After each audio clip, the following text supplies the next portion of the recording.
Coming up on Network Africa, Sudan's army accused of killing hundreds of people in airstrike in Darfur.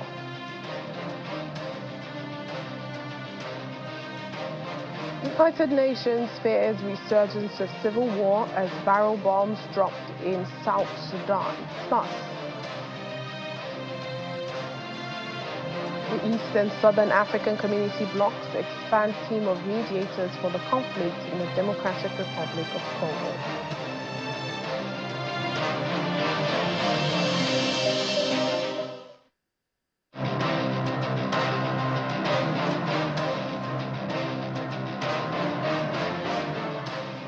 Hello and welcome to the program today. I'm Layo Olarinde. We begin with the war in Sudan, where the army says it has recaptured the airport in the capital, Khartoum, from the paramilitary Rapid Support Forces, RSF. This marks its latest territorial gain in the brutal two-year civil war.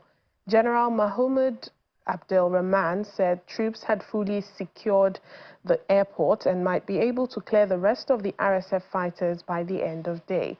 The army has been moving swiftly since recapturing the presidential palace on Friday, and civilians have been celebrating in the streets even as it advances. Meanwhile, a Sudanese war monitor, the Emergency Lawyers Group, is accusing the army of bombing civilians, killing hundreds of people in an airstrike on a market in Darfur. This market is not far from the city of El Fasher, which is controlled by the army. The United Nations says it is gravely alarmed by the continued attacks on civilians, confirming that dozens of people have died from the market bombing. Civilian deaths in bombing and shelling attacks have intensified in recent months with the escalation of fighting in the country's brutal civil conflict. Meanwhile, in South Sudan, the UN Special Representative of the Secretary General for the country is warning that the country is teetering on the edge of a relapse into civil war. Addressing the press, Nicholas Haysom said that the political and security situation has significantly deteriorated since the White Army, that's a youth militia, overran barracks previously occupied by the South Sudan People's Defense Forces in Nasir. He adds that in retaliation, communities across Upper Nile State are being subjected to persistent aerial bombardment using devices and barrel bombs. According to humanitarian partners, at least 63,000 people have fled that area. The political and security situation has significantly deteriorated since the White Army, that's the youth militia, overran barracks previously occupied by the South Sudan People's Defense Forces in Nasir on the 4th of March. In retaliation, communities across Upper Nile are being subjected to persistent aerial bombardment using devices, barrel bombs, allegedly containing a highly flammable liquid that acts as an accelerant on explosion. These indiscriminate attacks on civilians are causing significant casualties and horrific injuries, especially burns, including to women and children. We're receiving reports of further mobilization of White Army and SSPDF forces in Upper Nile, allegedly including children forcibly recruited into the ranks of the respective armed formations. This, in addition to the deployment of foreign forces at the request of the South Sudan government, is fueling further fear and anxiety across the country. Some senior military and civilian officials affiliated with the Sudan People's Liberation Movement in opposition have been replaced or removed from their official positions, while others have been detained, gone into hiding, or fled the country. Rampant misinformation, disinformation, and hate speech is also ratcheting up tensions and driving ethnic divisions and fear.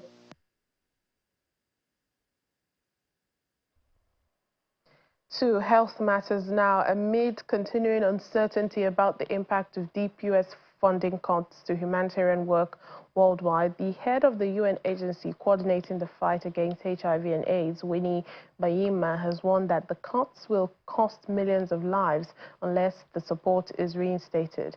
Several other UN agencies in Africa that are heavily reliant on U.S. funding have also warned that the cuts in support is already having a serious impact on the communities they serve. For Zimbabwe, Cote d'Ivoire and South Africa, the funding cuts means closed clinics and no staff to administer HIV tests and to also give drugs to patients. It comes as even 90% of HIV funding for Cote d'Ivoire comes from the U.S., and HIV organizations have been reeling. They cut staff and have had to monitor how much HIV medicine they distribute. In South Africa, the country with the highest number of people living with HIV in the world, well, more than 800 young women and adolescent girls aged to 15 to 24 are becoming infected with HIV every week.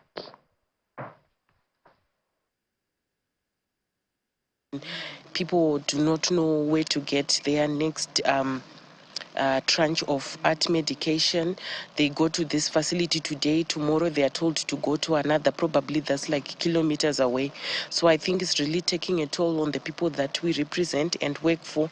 And also to just say that people living with HIV are not just a statistic, but they are also mothers, fathers, sisters and siblings whose journeys to this day have been marred with resilience. So also the cessation is also giving room to exacerbating the stigma and isolation that people living with HIV have already been facing.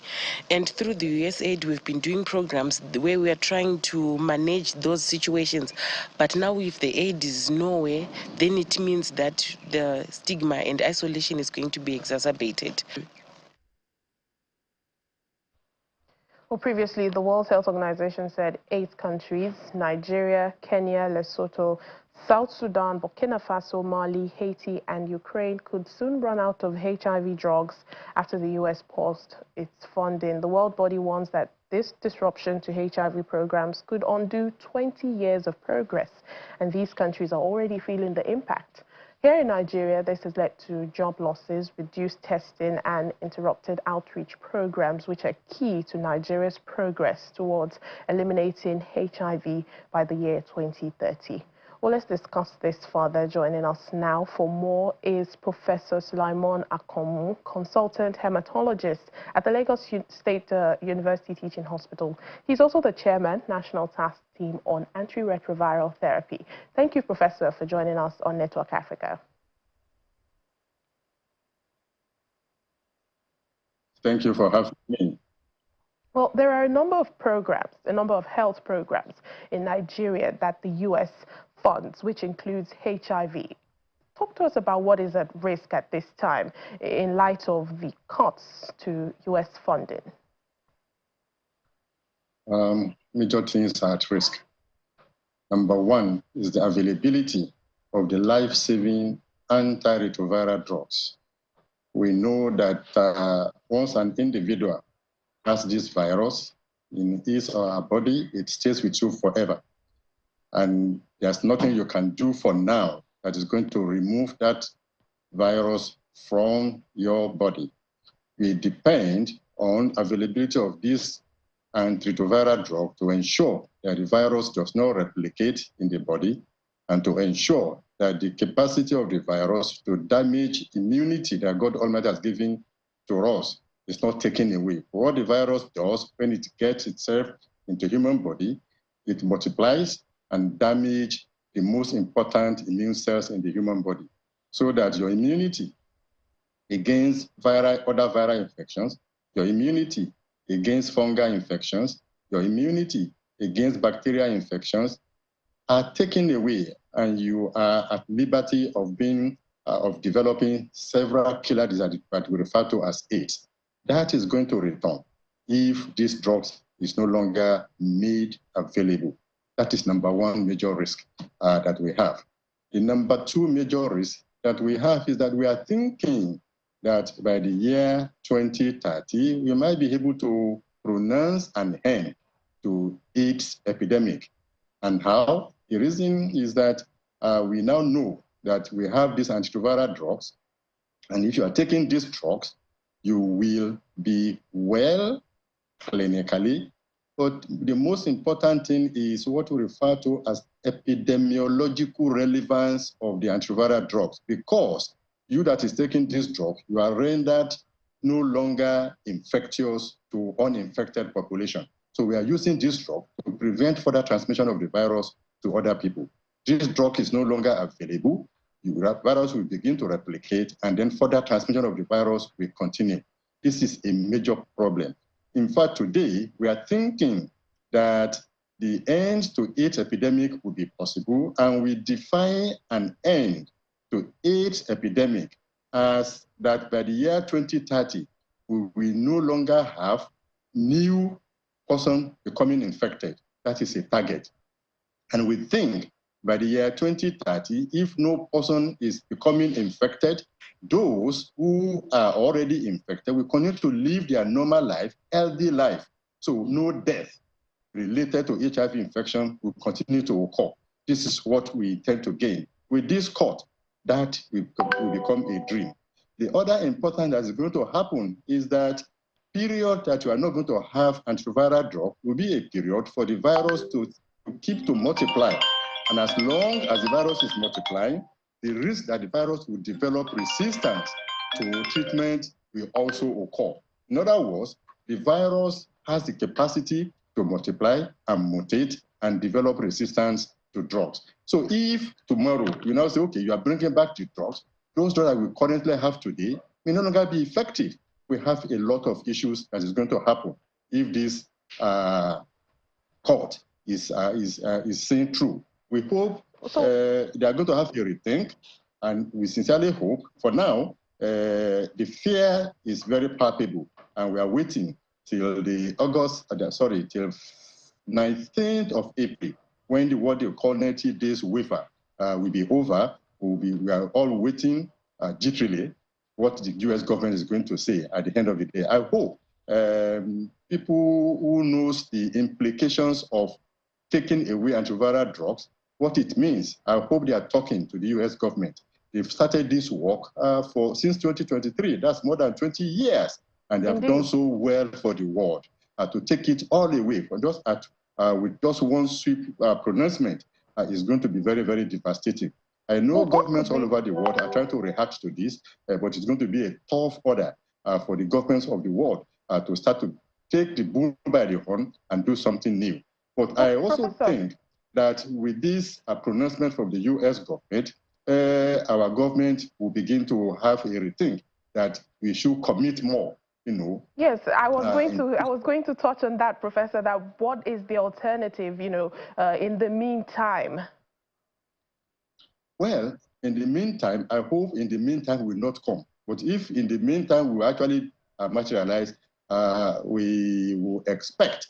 I am from the grapevine having information from the Federal Ministry of Health that the Nigerian government is actually trying to do something big time thing.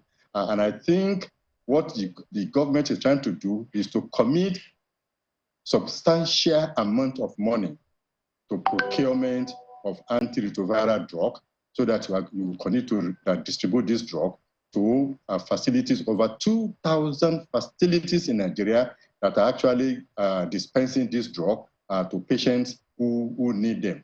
However, the logistics of the procurement, the logistics of movement, what they call last mile distribution.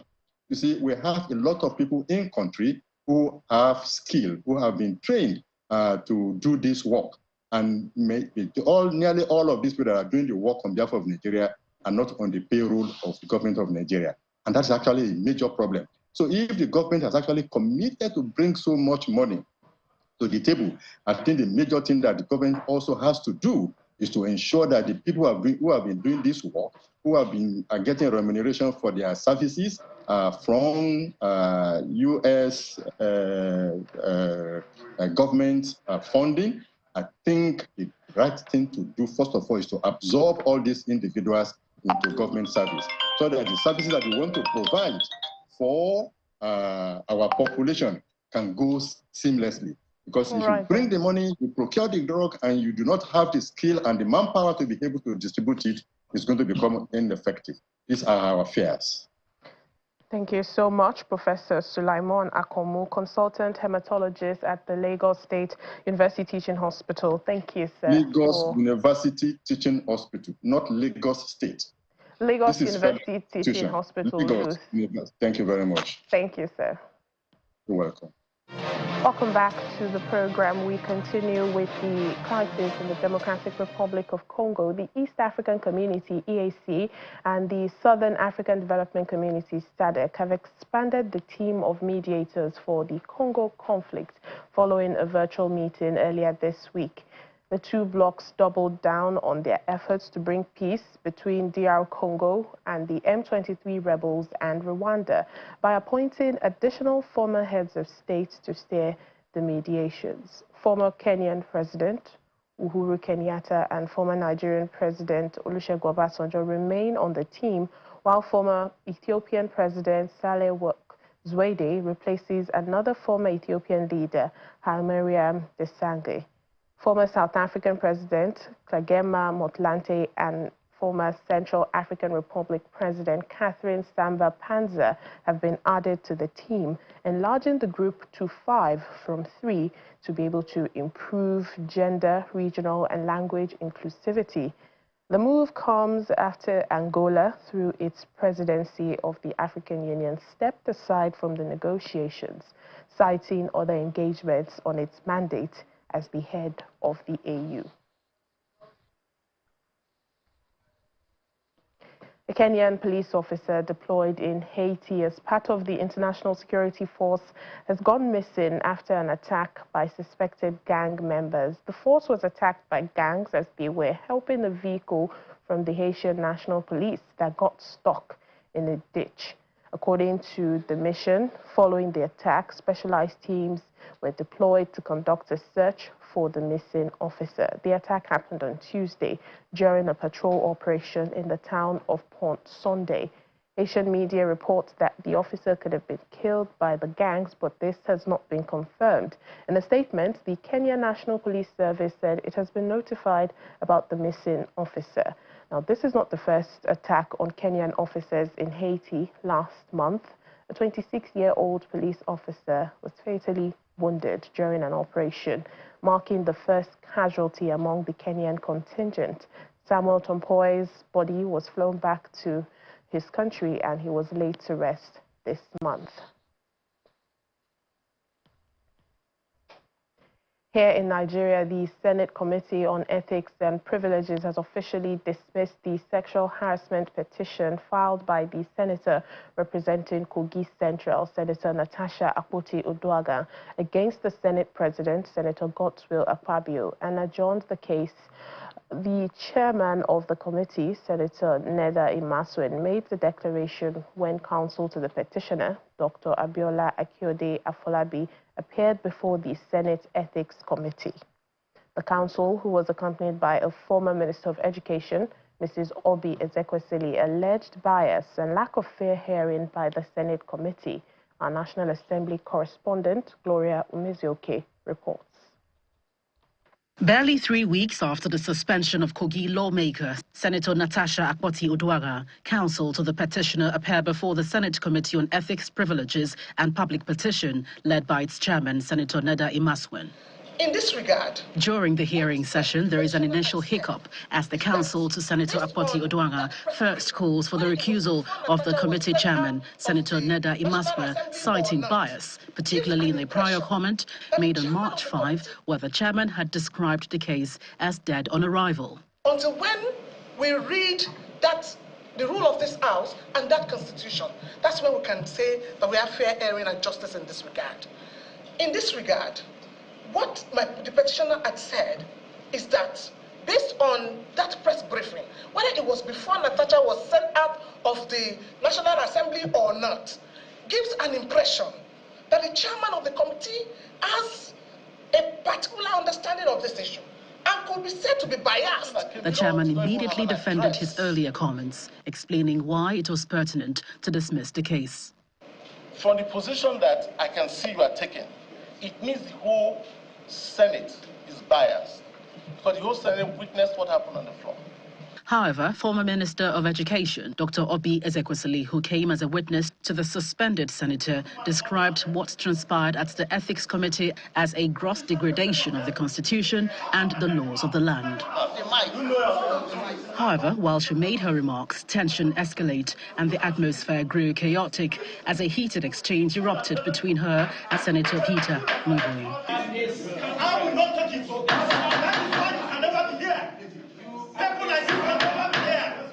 People like you can never be here. How can you be? How can you be a fool?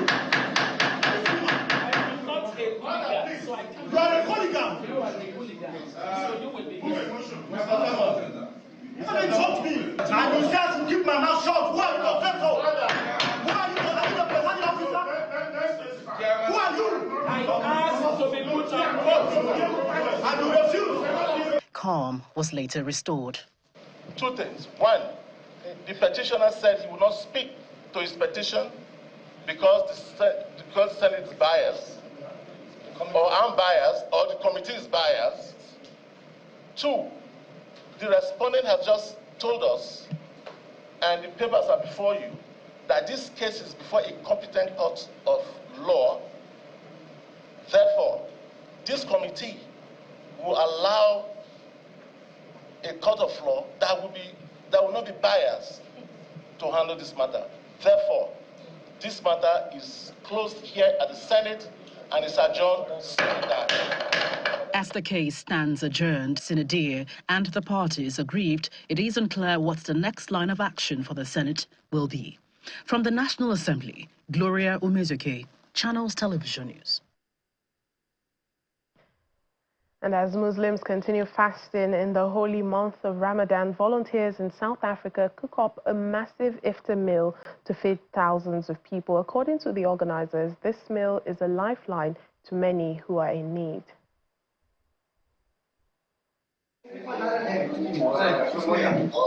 Volunteers have been working tirelessly to prepare a massive 7,800-litre halim stew aimed to feed thousands in need during the massive iftar as Muslims around the world observe the holy month of Ramadan. The primary function of it is to serve humanity and take care of the needs of the poor and the needy. The egg was designed by engineers in Benoni. It was manufactured in Benoni. The deck is made fully stainless steel. The bottom half of the deck is 6mm stainless steel. And the side of the deck is 3mm stainless steel. The deck circumference is 2.1 meters and the depth of the deck is 2.5 meters.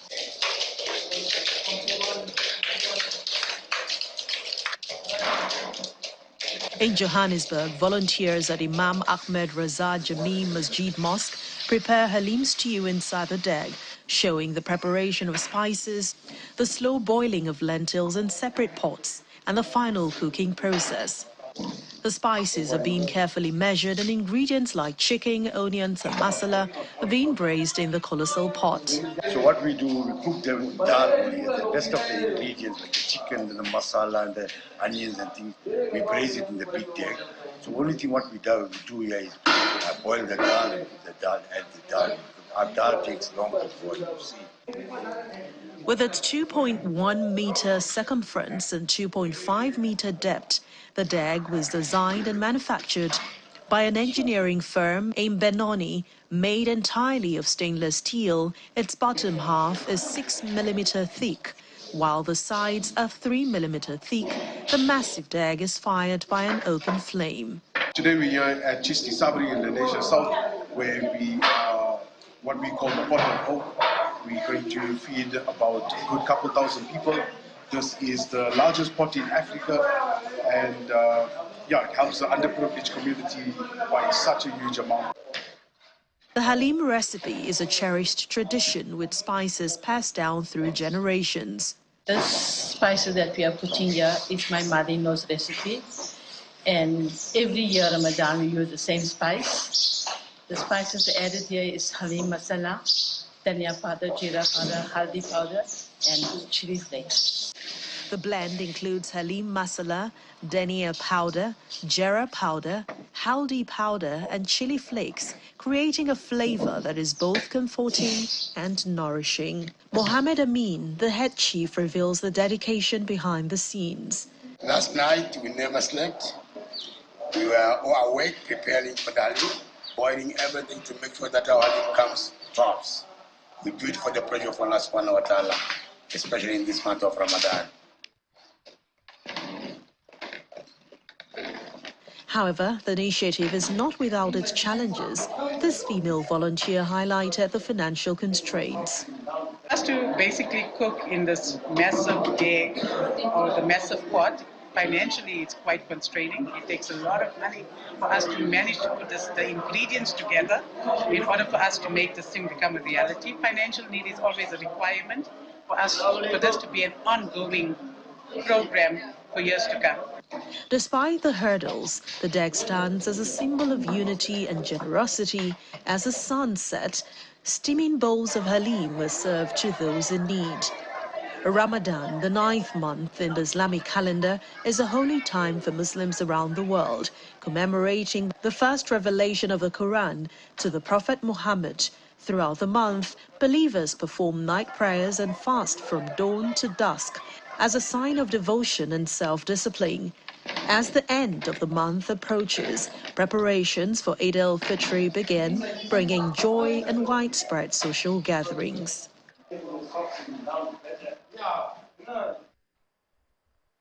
That's it on the program for today. Thank you for watching. I'm Layo Olarinde.